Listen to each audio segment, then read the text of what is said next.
All right, time to get comfy and let's talk about how I just sold half of my inventory from my whole boutique at my very first pop-up. Like, it honestly doesn't even feel real to say that. Before I get into it, grab a snack, grab a drink, grab something to get yourself comfy, settle in, and because it's gonna be a little bit of a yap sesh.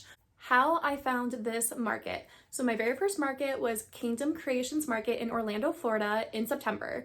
And I originally found this through my sister. She was scrolling social media and she follows the people who started this market. They have a shop called Armor of God. They sell really cool, like faith-based Christian streetwear style stuff. And they started this market just to highlight Kingdom businesses and bring the whole Christian community in Orlando together. I thought that was incredible and amazing. I just did not think of my business to actually attend this event. So when this event first started in July, me and my sister went just to show up and experience it, see how it goes. And when I tell you the shock I had when I saw how many people were at this event, it was insane. So the event space was like on the smaller side. It's kind of like a medium-sized event space, I guess. They had like an inside portion and outside portion. And they crammed as many businesses in there as they could get. It was at a cute little cafe. Coffee was so good. And the vibes were just really good. They had worship hour. It was fun getting to talk to all the small businesses. And as an attendee, I just really had a good time. When we left, that's really when the shock hit in because people were lined up in their cars on the street to try to get into this event. Parking had maxed out at this event, this very first event, in like 10-15 minutes. Like their parking lot was full. People were waiting on the street to get in. It was insane. I could not believe the turnout that they had. I was like, oh my gosh, like this is incredible. And my sister told me, she's like, you need to take your boutique there and set up. And for whatever reason, in my head, I was like, no, like I can't do that. Like I just literally could never do that. So fast forward, and I was a teacher at the time. Had just quit one teaching job. I was looking to be a virtual teacher, applying different places, and I didn't get the virtual teaching job that I thought I would get. So in August, I decided I'm gonna take my small business full time and really just try to pour everything that I can into this business and see if I can make it work. Along with my online sales, I'm like, I really gotta ramp this up and get this going. So I need to do something else. And that's when I decided to sign up for Kingdom Creations Market. You actually have to fill out a vendor application, and because they have so many vendors wanting to be part of it, and they go through and pick the vendors for the next event. So I applied in August, found out a couple weeks later. I thought I didn't get in because it had been a couple weeks, but I waited, and one night got the email that I was accepted, and I was shocked. I could not believe it. So literally from that point, I had 2 to 3 weeks, probably 3 weeks, to really prepare for this market. And that's literally all I focus on for those 3 weeks. So specifically why I chose Kingdom Creations Market was because I really felt like that this is where my people were. This is who I created Alyssum & Co. for. I have a faith-based collection in my store. I love to buy dresses that girls can wear to church or just out to brunch. Like, I just felt like that this is where my people were. And I honestly had never been to a market that I had really fallen in love with before. Any market I go to, they're not consistent, number one. So it's like a one and done situation. So it's kind of hard to gauge if your business will actually do well at the event, because if it's a one and done, you can't go beforehand, check it out, all that. So the fact that I was able to go and check out this market before I actually set up and applied was huge. And I just really felt like that my business could thrive at this place. So that's why I chose it. Next up is how I prepared for this market. So I prepared, number one, by watching YouTube videos. YouTube videos are, I think, essential. There's a girl, Monica, she does a lot of pop-up videos, and I watched so many of her pop-up events just to see how they go, see how people set up. And I think a big misconception from a lot of businesses is they're not gonna need the full hour or full 2 hours to set up.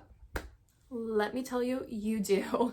I got there right on time, 9 a.m. when I could set up, and I took that full 2 hours. The event started at 11, and I took that full 2 hours to set up. It was a lot. I had to haul all the inventory from my car to my little booth space. It was hot. Like, you need the full 2 hours, okay? Vendors who got there like an hour later just didn't really have enough time to set up their booth properly. So number one, check out YouTube videos just so you can see how other businesses kind of like go about it, and you can start thinking in your head how you're going to do it yourself. The other way that I prepared was, I felt like this is really where my teacher brain kind of came handy. Because when you lesson plan as a teacher, you have to think about every little thing that can possibly happen, good or bad. And that's exactly what I did for this event. I made a list in my head and kind of visualized the event. All right, from when I go to set up to when the first people come, what is everything that I need to have in place and ready? And that really saved me. So I had a backup plan if it rained. I had a backup plan if my wooden dowels wouldn't hold. I brought a million zip ties to make sure those things were secured to my tent. Like, I literally went through every step of the way. I even like did a trial run of setting up my tent at my house before I got to the event, just to make sure I knew what I was doing. So literally sit there, visualize the event, plan it out in your head on paper, like make a map of your booth where you want certain things to be. And I think that is really what saved me a lot of stress on the day of, because I was already stressed out enough. Next, let's talk about what went well for this market. Specifically, I think what went well was my booth setup. Instead of having like clothing racks that I would take, I just got wooden dowels from Hobby Lobby and hung them up on my tent. And I think that worked really well. Number one, wooden dowels were cheap. I think I spent $2-3 on each wooden dowel that I had, and I bought 4 of them. And then I just used zip ties to hang them up. So that was number one. It didn't take up a lot of space in my car. Having big clothing racks, number one, they're expensive. They were like 60 or 70 bucks, the ones I found. And it would have taken up so much more room in my car that would have taken away from inventory that I could bring to the event. Another thing that went really well was I had my sister there to help me for the entire day. Originally, I told her, look, you can come set up with me, then you can leave. She's a teacher. She works hard during the week. I'm like, you don't have to stay for the whole event. And she insisted that she stayed, and I was so grateful that she did, because this was a long event. I was there from 9 a.m. to about 5:30, 6 o'clock in the evening. It was a long day. It was hot and humid. Having her there to help me set up inventory, do restocks, just go get me food, man the booth so I could go to the bathroom, was a lifesaver. And I would highly recommend, if you're doing a market, have somebody come with you, a friend, whatever. My sister, I bribed her with dinner and clothing, so she got to pick out the clothes she wanted afterward, and I took her out to Chili's, and we had an amazing Chili's feast afterward. It was the best. Lastly, what I would improve on for the next market, if I get asked back, I really hope I get asked back because I love this one so much.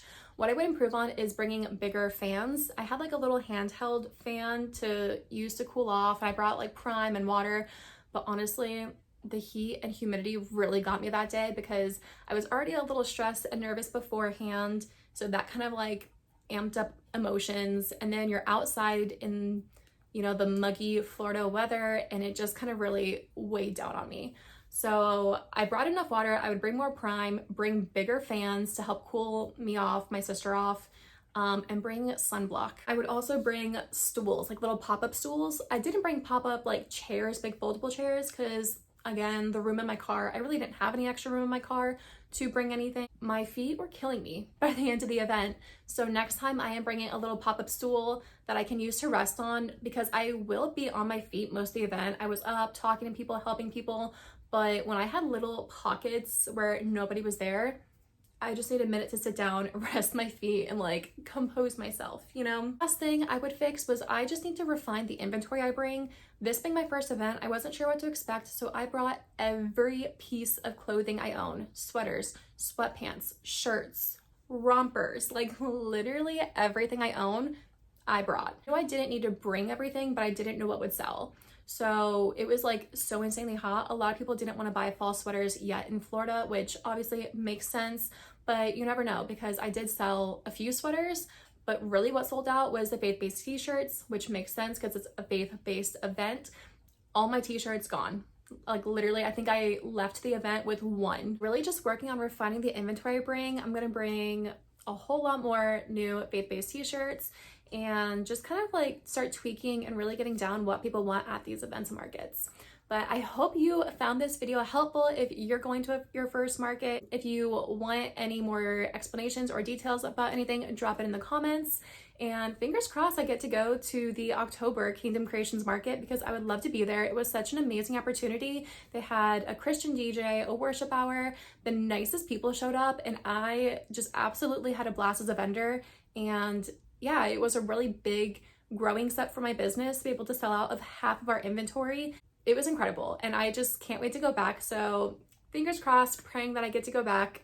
But yeah, so I hope you have a great day, week, wherever you are, and I'll see you in the next video. Bye.